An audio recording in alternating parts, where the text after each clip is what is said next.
har valgt at lave en komparativ analyse af de to billeder af rytterkampen ved Aarhus den 31. maj 1849, som er malet af Jørgen Sonne i 1863, og Angsten Offer, som er malet af Svend Vig Hansen i 1986.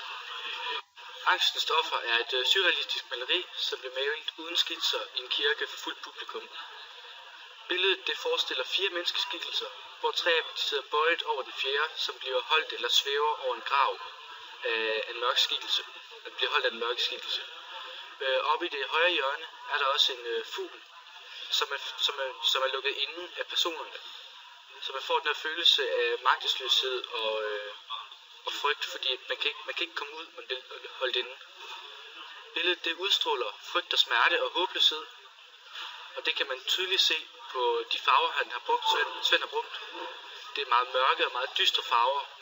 Den røde farve, som symboliserer smerten og frygten, og den sorte farve, som også symboliserer den her død og frygt.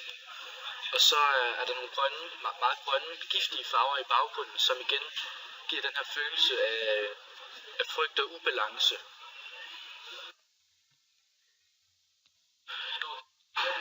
Jeg vil gerne tale om maleriet Rytterkampen ved Aarhus, som er malet i 1853, men skitsereret under slaget ved Aarhus i 1849.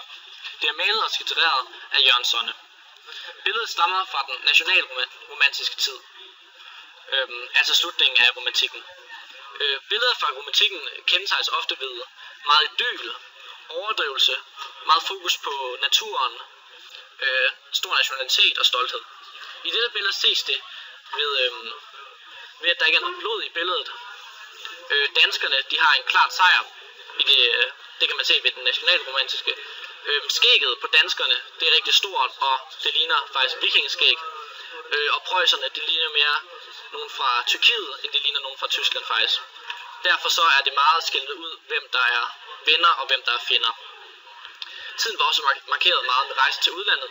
Det kan vi se ved træerne, som ikke ligner danske træer, men nærmere nogle palmer, og det tørre sand, som man kan se farver rundt i billedet. Farverne er meget lys og klare, og horisonten fylder halvdelen af billedet. Det giver meget fokus på den danske natur og den danske himmel om sommeren. Malerierne er malet i 2 forskellige perioder. Rytterkampen er malet i 1853, hvor der var fokus på nationalisme og hvor fædrelandskærligheden var på sit højeste. I kontrast til maleriet har vi maleriet Angstens Offer, som er malet i en periode, hvor det surrealistiske har sat sit aftryk. Både teknikken og motiverne har ændret sig igennem årene.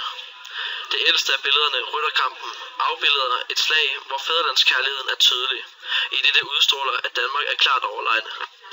Det er malet med meget positive og klare farver, og motivet er et slag, der foregår i et nærmest tropisk miljø.